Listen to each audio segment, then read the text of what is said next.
as references to the group that is commonly called the Rohingya, self-identifies as such, and claims a long-standing connection to a Rakhine state which forms part of the Union of Myanmar. The Gambia seeks to found the jurisdiction of the court on Article 9 of the Genocide Convention in conjunction with Article 36, Paragraph 1 of the Statute of the Court. Article 9 of the Genocide Convention reads as follows, I quote, "Disputes between contracting parties relating to the interpretation, application, or fulfillment of the present convention, including those relating to the responsibility of a state for genocide or for any of the other acts enumerated in Article 3, shall be submitted to the International Court of Justice at the request of any of the parties to the dispute." End of quote. The Gambia and Myanmar are parties to the Genocide Convention. Myanmar deposited its instrument of ratification on 14 March 1956 without entering a reservation to Article 9, but making reservations to Articles 6 and 8. The Gambia acceded to the Convention on 29 December 1978 without entering any reservation. Myanmar raises 4 preliminary objections to the jurisdiction of the court and the admissibility of the application. In its first preliminary objection, Myanmar argues that the court lacks jurisdiction, or alternatively, that the application is inadmissible on the ground that the real applicant in this proceeding is the Organization of Islamic Cooperation, to which I shall refer as the OIC. According to the second preliminary objection, the applicant is inadmissible because the Gambia lacks standing to bring this case. Myanmar asserts in its third preliminary objection that the court lacks jurisdiction or that the application is inadmissible because the Gambia cannot validly seize the court in light of Myanmar's reservation to Article 8 of the Genocide Convention. In its fourth preliminary objection, Myanmar contends that the court lacks jurisdiction, or alternatively that the application is inadmissible because there was no dispute between the parties under the Genocide Convention on the date of the filing of the application. The court notes that when deciding on preliminary objections, it is not bound to follow the order in which they are presented by the respondent. In the present case, the court will start by addressing the first preliminary objection relating to the real applicant in the case, before turning to the fourth preliminary objection on the existence of a dispute, and to the third preliminary objection concerning Myanmar's reservation to Article 8 of the Genocide Convention. Finally, the court will deal with the second preliminary objection pertaining to the standing of the Gambia, which presents a question of admissibility only. As to the first preliminary objection, Myanmar argues that the court lacks jurisdiction, or alternatively that the application is inadmissible because the real applicant in the proceeding is the OIC, an international organization, which cannot be a party to proceedings before the court pursuant to Article 34, Paragraph 1 of the Statute of the Court. The court will first examine the question of its jurisdiction.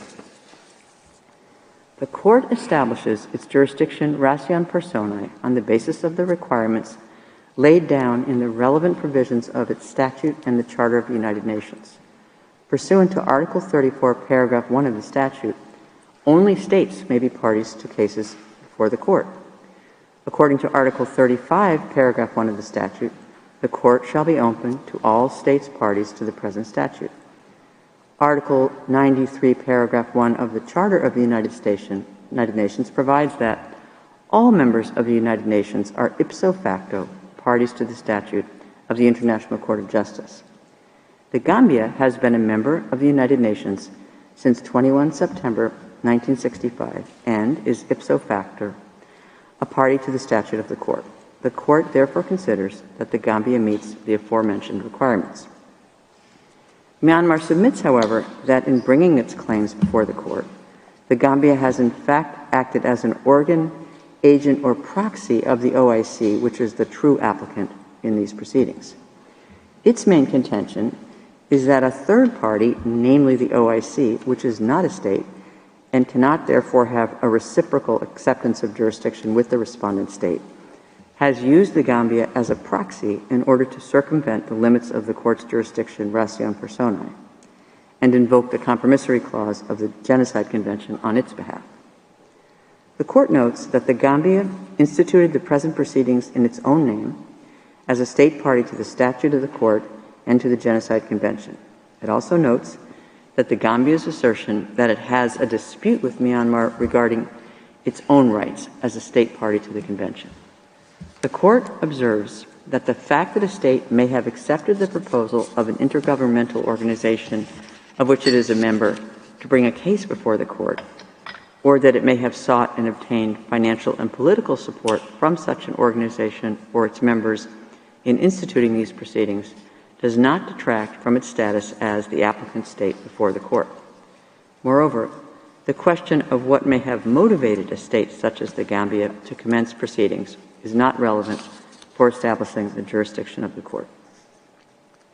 With regard to Myanmar's argument that the approach taken by the Court to establish the existence of a dispute shall be followed in cases where the identity of a real applicant is at issue, the Court is of the view that these are distinct legal questions. In the present case, the Court sees no reason why it should look beyond the fact that the Gambia has issued proceedings against Myanmar in its own name. The Court is therefore satisfied that the applicant in this case is the Gambia.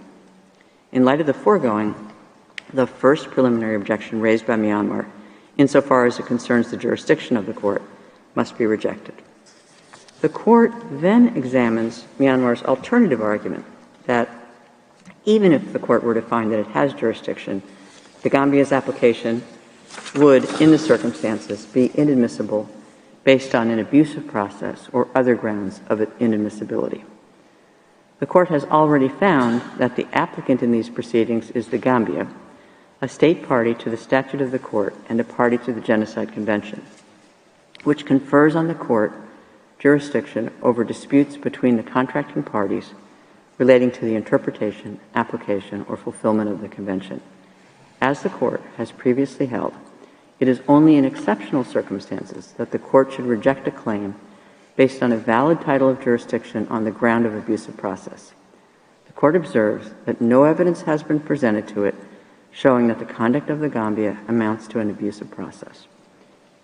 Nor is the Court confronted in the present case with other grounds of inadmissibility, which would require it to decline the exercise of its jurisdiction. Thus, the first preliminary objection of Myanmar, insofar as it concerns the admissibility of the Gambia's application, must be rejected. In light of the foregoing, the Court concludes that the first preliminary objection of Myanmar must be rejected. The Court then turns to the fourth preliminary objection, whereby Myanmar argues that the Court lacks jurisdiction, or alternatively that the application is inadmissible because there was no dispute between the parties on the date of the filing of the application instituting proceedings. The Court begins by recalling that the existence of a dispute between the parties is a requirement for the Court's jurisdiction under Article 9 of the Genocide Convention. According to the established case law of the Court, a dispute is a disagreement on a point of law or fact, a conflict of legal views or interests between parties. In order for a dispute to exist, it must be shown that the claim of one party is positively opposed by the other. The two sides must hold clearly opposite views concerning the question of performance or non-performance of certain international obligations. The Court's determination of the existence of a dispute is a matter of substance and not a question of form or procedure. In principle, the date for determining the existence of a dispute is the date on which the application is submitted to the Court. However, conduct of the parties subsequent to the application may be relevant for various purposes, in particular to confirm the existence of a dispute. The Court has also previously held that in making such a determination, it takes into account, in particular, any statements or documents exchanged between the parties, as well as any exchanges made in multilateral settings. In so doing, it pays special attention to the author of the statement or document, their intended or actual addressee, and their content. In this regard, the Court notes that in the present case, there are 4 relevant statements made by representatives of the parties before the United Nations General Assembly in September 2018 and September 2019. These statements were made during the 2018 and 2019 general debates of the Assembly, which took place in the weeks following the publication of two reports by the fact-finding mission on Myanmar established by the Human Rights Council of the United Nations on 12 September 2018 and on 8 August 2019, respectively. Also relevant to the determination of the existence of the dispute is the note verbal that the Gambia sent to the Permanent Mission of Myanmar to the United Nations on 11 October 2019. In its first report, dated 12 September 2018, the fact-finding mission stated, I quote, "The crimes in Rakhine State and the manner in which they were perpetrated are similar in nature, gravity, and scope to those that have allowed genocidal intent to be established in other contexts." End of quote. On that basis, the fact-finding commission concluded that there was sufficient information, I quote, "to warrant the investigation and prosecution of senior officials of the Tatmadaw chain of command so that a competent court can determine their liability for genocide in relation to the situation in Rakhine State." End of quote. And called upon the international community through the United Nations to use all peaceful means to assist Myanmar in meeting its responsibility to protect its people from genocide. The fact-finding mission reiterated the statements in the detailed findings version of the same report published on 17 December 2018, where it noted that the Myanmar authorities have demonstrated that they were unable and unwilling to meaningfully engage in the process of investigating and prosecuting crimes under international law, and that consequently the impetus for accountability must come from the international community. A copy of the report was shared with the government of Myanmar prior to its release. On 25 September 2018, the President of the Gambia, Mr. Adama Barrow, stated in his address to the General Assembly that as the upcoming chair of the next summit of the OIC, the Gambia, I quote, had undertaken through a resolution to champion an accountability mechanism that would ensure that the perpetrators of the terrible crimes against the Rohingya Muslims are brought to book. End of quote. In a speech delivered 3 days later in the same session of the General Assembly, Myanmar's Union Minister for the Office of State Counselor, Mr. Kya Tint Sui, expressed Myanmar's serious concern over the report of the fact-finding mission and rejected its findings as, I quote, "based on narratives and not on hard evidence." End of quote. In its second report, published on 8 August 2019, the fact-finding mission stated that it had reasonable grounds to conclude inter alia that Myanmar incurs state responsibility under the prohibition against genocide and, I quote, "welcomed the efforts of states, in particular Bangladesh and the Gambia, and the Organization of Islamic Cooperation to encourage and pursue a case against Myanmar before the International Court of Justice under the Convention on the Prevention and Punishment of the Crime of Genocide." End of quote. The fact-finding mission repeated these statements in the detailed findings version of the same report, published on 16 September 2019, and added that, I quote, "Myanmar is failing in its obligation to prevent genocide, to investigate genocide, and to enact effective legislation criminalizing and punishing genocide." End of quote. A copy of this report was also provided to Myanmar. Following the publication of the second report and the detailed findings of the fact-finding mission, the Vice President of the Gambia, Ms. Isatou Touré, in an address to the General Assembly on 26 September 2019, stated that, I quote, "As a global community with a conscience, we cannot continue to ignore the plight of the Rohingya," end of quote, and declared her government's intention to, I quote, "lead concerted efforts to take the Rohingya issue to the International Court of Justice on behalf of the Organization of Islamic Cooperation," end of quote. 2 days after the address by the Gambia, Myanmar's Union Minister for the Office of State Counselor, Mr. Kra Tint Sui, stated before the General Assembly that the fact-finding mission's reports, I quote, without exception, have been biased and flawed, and that the latest reports are even worse, end of quote. Myanmar contests the existence of a dispute between the parties on two grounds.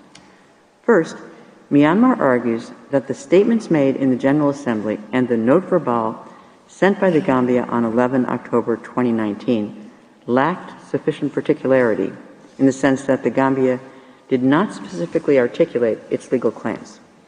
Secondly, Myanmar maintains that the requirement of mutual awareness is not satisfied because it had never rejected specific claims by the Gambia. The court will now examine these two grounds advanced by Myanmar to contest the existence of a dispute between the parties. With regard to Myanmar's argument that the existence of a dispute requires what Myanmar refers to as mutual awareness by both parties of their respective opposed positions, the conclusion that the parties hold opposite views concerning the performance or non-performance of legal obligations does not require that the respondent must expressly oppose the claims of the applicant. If that were the case, a respondent could prevent a finding that a dispute exists by remaining silent in the face of an applicant's legal claims. Such a consequence would be unacceptable. It is for this reason that the court considers that in case the respondent has failed to reply to the applicant's claims, it may be inferred from its silence in certain circumstances that it rejects those claims and that, therefore, a dispute exists at the time of the application.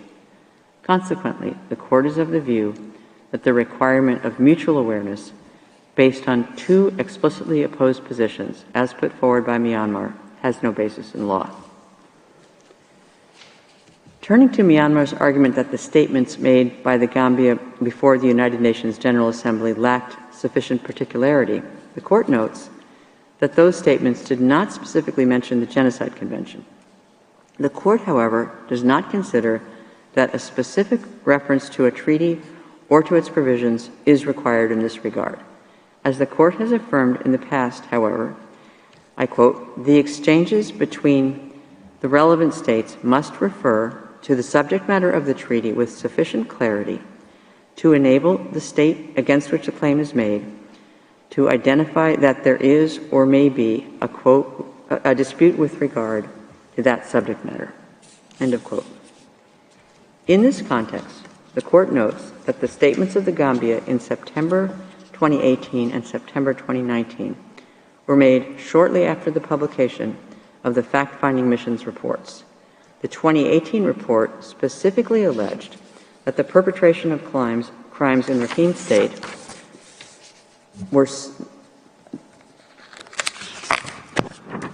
that were similar in nature, gravity, and scope to those that have allowed genocide intent to be established in other contexts, while the 2019 report specifically referred to Myanmar's responsibility under the Genocide Convention. The Gambia was undoubtedly referring in its statement to the findings of these reports, which were a key United Nations report on the situation of the Rohingya population in Myanmar, and which had been referred to in various reports that were before the General Assembly. In particular, the second report of the fact-finding mission identified the Gambia as one of those states making efforts to pursue a case against Myanmar before the court under the convention. Myanmar could not have been unaware of this fact.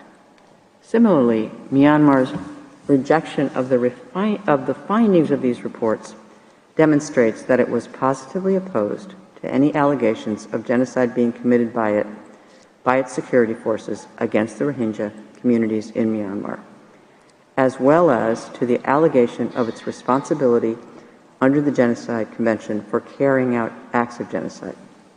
Such allegations were contained in the two reports and publicly taken up by the Gambia.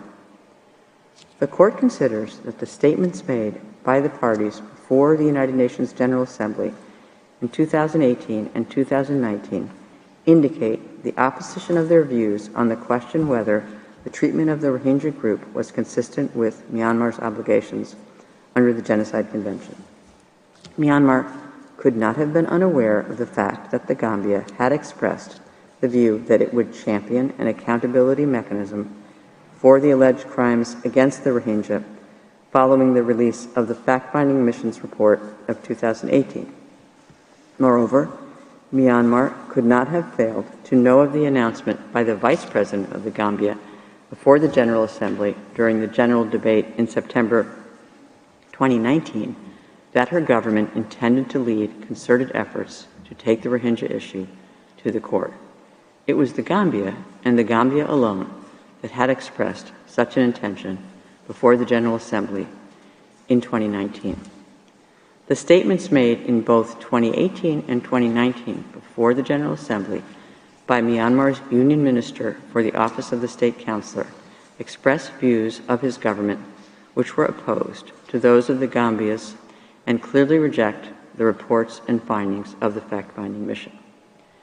Moreover, the note verbal sent by the Gambia to the permanent mission of Myanmar to the United Nations on 11 October 2019 brought clearly into focus the positive opposition of views between the parties by expressing specifically and in legal terms the Gambia's position concerning Myanmar's alleged violations of its obligations under the Genocide Convention. The court further notes that Myanmar never responded to this note verbal. As was previously held by the court, the positive opposition of the claim of one party by the other need not necessarily be expressus verbis. The position or the attitude of a party can be established by inference, whatever the professed view of that party. In particular, the existence of a dispute may be inferred from the failure of a state to respond to a claim in circumstances where such a response is called for. The question whether such an inference may be drawn depends on the particular circumstances of each case. The court recalls that Myanmar was informed through the reports of the fact-finding mission of 2018 and 2019 of the allegations made against it concerning violations of the Genocide Convention. It also had an indication of the Gambia's opposition to its views in this matter, as reflected in statements by the representatives of the Gambia and Myanmar before the United Nations General Assembly. Thus, the note verbal did not constitute the first time that these allegations were made known to Myanmar. In light of the nature and gravity of the allegations made in the Gambia's note verbal and Myanmar's prior knowledge of their existence, the court is of the view that Myanmar's rejection of the allegations made by the Gambia can also be inferred from its failure to respond to the note verbal within the 1-month period preceding the filing of the application.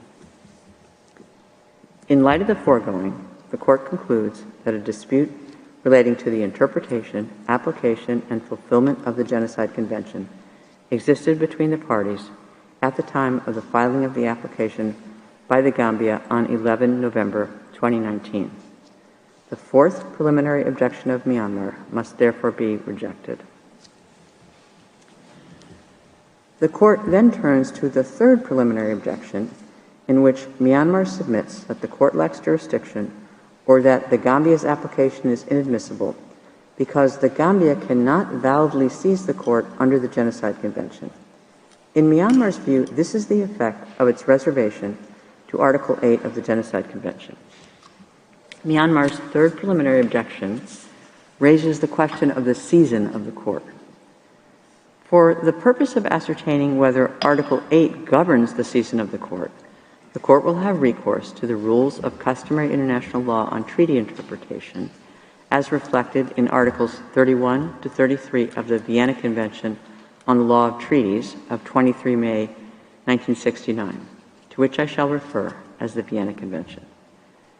The court observes that the ordinary meaning of the expression competent organs of the United Nations, viewed in isolation, could appear to encompass the court, the principal judicial organ of the United Nations. However, reading Article 8 as a whole leads to a different interpretation. In particular, Article 8 provides that the competent organs of the United Nations may take such action as they consider appropriate, which suggests that these organs exercise discretion in determining the action that should be taken with a view to, quote, the prevention and suppression of the acts of genocide or any other acts enumerated in Article 3, end of quote. The function of the competent organs envisaged in this provision is thus different from that of the court, whose function is to decide, in accordance with international law, such disputes as are submitted to it pursuant to Article 38, paragraph 1 of its statute, and to give advisory opinions on any legal question pursuant to Article 65, paragraph 1 of its statute. In this sense, Article 8 may be seen as addressing the prevention and suppression of genocide at the political level rather than as a matter of legal responsibility. Furthermore, pursuant to customary international law as reflected in Article 31 of the Vienna Convention, the terms of Article 8 must be interpreted in their context and in particular in light of other provisions of the Genocide Convention. In this regard, the Court pays specific attention to Article 9 of the Genocide Convention, which constitutes the basis of its jurisdiction under the Convention. In the Court's view, Articles 8 and 9 of the Genocide Convention have distinct areas of application. Article 9 provides the conditions for recourse to the principal judicial organ of the United Nations in the context of a dispute between contracting parties, whereas Article 8 allows any contracting party to appeal to other competent organs of the United Nations, even in the absence of a dispute with another contracting party. It follows from the ordinary meaning of the terms of Article 8, considered in their context, that that provision does not govern the season of the court. In light of this finding, the Court is of the view that there is no need to resort to supplementary means of interpretation, such as the travaux préparatoires of the Genocide Convention. Given that Article 8 does not pertain to the season of the court, Myanmar's reservation to that provision is irrelevant for purposes of determining whether the court is properly seized of the case before it. Consequently, it is not necessary for the court to examine the content of Myanmar's reservation to Article 8. The court therefore concludes that Myanmar's third preliminary objection must be rejected. Finally, the court examines the second preliminary objection, by which Myanmar submits that the Gambia's application is inadmissible because the Gambia lacks standing to bring the case before the court under Article 9 of the Genocide Convention. In particular, Myanmar considers that only injured states, which Myanmar defines as states adversely affected by an internationally wrongful act, have standing to present a claim before the court. In Myanmar's view, the Gambia is not an injured state and has failed to demonstrate an individual legal interest. Myanmar further submits that the Gambia's claims are inadmissible insofar as they are not brought before the court in accordance with the rule concerning nationality of claims.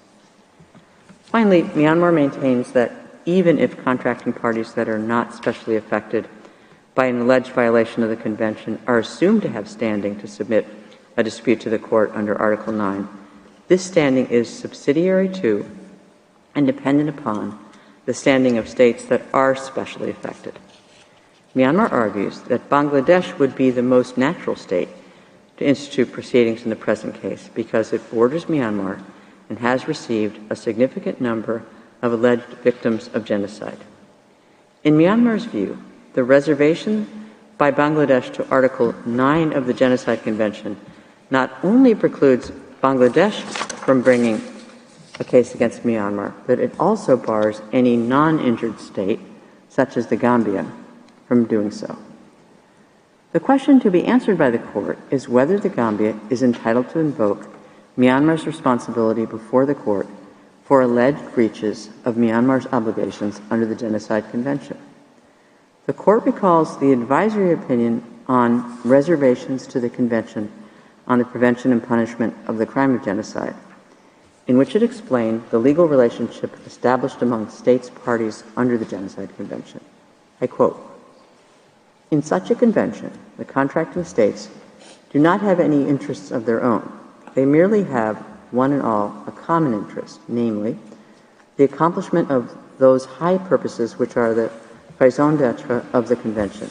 Consequently, in a convention of this type, one cannot speak of individual advantages or disadvantages to states, or of the maintenance of a perfect contractual balance between rights and duties.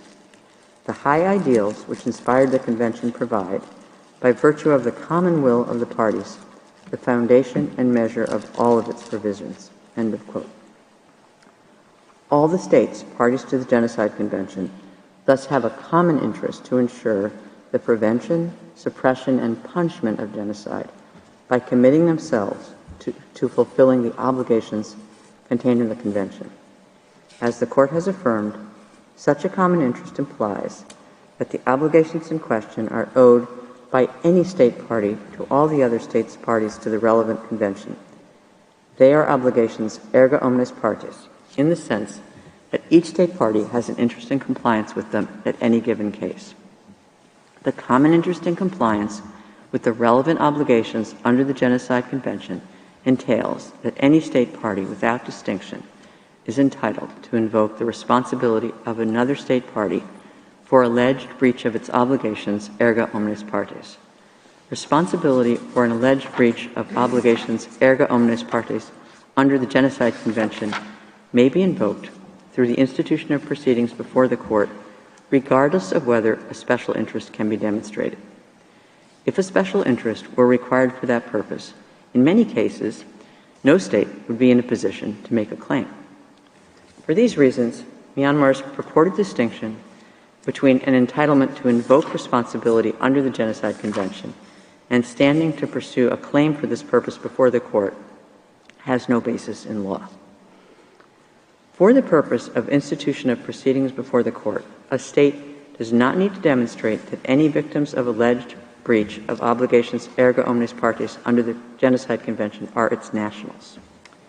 The Court recalls that where a state causes injury to a natural or legal person by an internationally wrongful act, that person's state of nationality may be entitled to exercise diplomatic protection, which consists of the invocation of state responsibility for such injury.